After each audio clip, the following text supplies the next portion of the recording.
प्रिय छात्रों, स्वागत है आपका कॉन्सेप्ट एजुकेशन बाय एसएसपीएम में। आज मैं उपसर्ग तथा प्रत्यय जो व्याकरण से है उसे लेकर आई हूँ।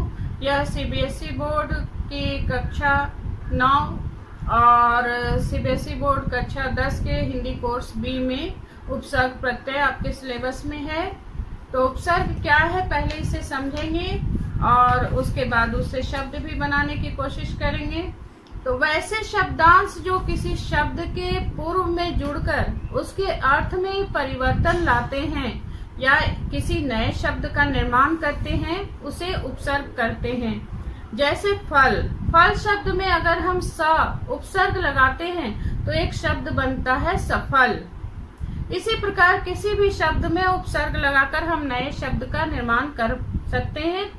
हिंदी में 3 प्रकार के उपसर्गों का प्रयोग होता है। संस्कृत यानी तत्सम के उपसर्ग, हिंदी यानी तद्भव के उपसर्ग और विदेशी या आगत तो उर्दू, फारसी, अंग्रेजी आदि के उपसर्ग। उपसर्ग के विषय में जानने योग्य बातें यह है कि उपसर्ग का प्रयोग स्वतंत्र रूप से न होकर शब्दों के साथ होता है। स्वतंत्र रूप से इसका कोई महत्व नहीं होता है। शब्द जिस स्रोत का होता है उपसर्ग भी उसी भाषा का होता है। संस्कृत के कुछ प्रमुख उपसर्ग हैं जैसे अ, अन, अधि, अति, अनु, अप, उप, निर इत्यादि। तो अ से हम देखेंगे बहुत सारे शब्द बनेंगे, अकाल, अखंड, अनाथ, अथाह आदि। ये हम पे निर्भर करता है कि हम कितने सारे शब्द इससे बना सकते हैं। अन से देखेंगे अनपढ़, अनमोल, अनिच्छा, अनर्थ इत्यादि। अधि उपसर्ग से देखेंगे अधिकार, अधिपति, अधिकरण, अधिनायक इत्यादि। अति से देखेंगे अतिशय, अतिरिक्त, अत्यधिक, अतिक्रमण, अनुचर, अनुवाद, अनुगामी, अनुकंपा इत्यादि। अप से देखेंगे अपमान, अपयश, अव्यय, अपव्यय, अपशब्द इत्यादि। उप से देखेंगे उपहार, उपचार, उपग्रह, उपयुक्त। निर से निर्भय, निर्धय, निर्धन, निर्बल, निर्दोष इत्यादि। हिंदी के उपसर्गों को हम देखेंगे अध, उ, कु, बिन, भर, सु, अन, नी, उन इत्यादि। तो अध से देखेंगे अधपका, अधजला, अधखिला इत्यादि। उ से उजड़ा, उरिन, उचाट और भी बहुत सारे शब्द बन सकते हैं। कु से कुपुत्र, कुकर्म, कुख्यात, बिन, बिन देखा, बिन मांगा इत्यादि। भर से भरपूर, भरसक, भरपेट। सु से सुपुत्र, सुयश, सुफल। अन से अनजान, अनभिज्ञ, अनबन।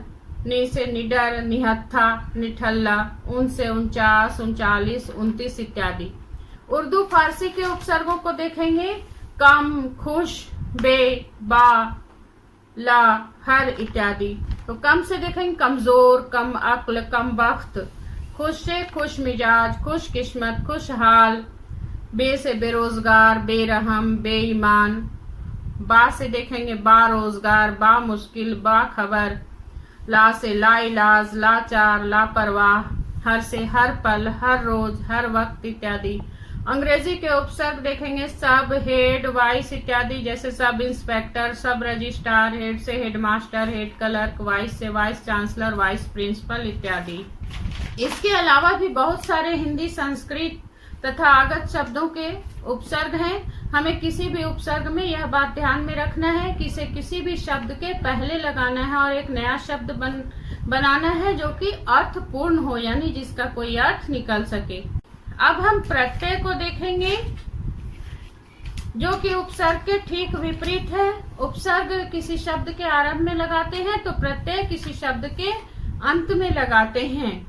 तो प्रत्यय वे शब्दांश हैं जो किसी शब्द के अंत में जुड़कर नए शब्दों का निर्माण करते हैं। जैसे आलू से कौन से शब्द बनेंगे? दयालु, कृपालु इत्यादि। तो प्रत्यय मुख्यतः 2 प्रकार के होते हैं, कृत प्रत्यय और तद्धित प्रत्यय।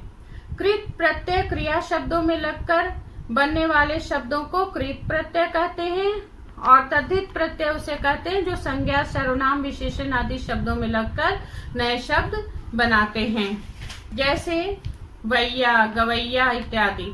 इसी प्रकार किसी भी शब्द के अंत में प्रत्यय जुड़ते हैं। अब संस्कृत के कुछ प्रत्यय को देखेंगे आ, क्री, क, ई, अनीय, ता, वैया, एरा, स्थ, अन इत्यादि। तो कृत प्रत्यय है ये, जैसे पूजा, इच्छा, क से पाठक, ग्राहक, ई से योगी, भोगी, अनीय, पठनीय, दर्शनीय, ता, दाता, पढ़ता, वैया से खेवैया, गवैया, एरा, चचेरा, ममेरा, से गृहस्थ, निकटस्थ, अन से भवन, गमन, चलन।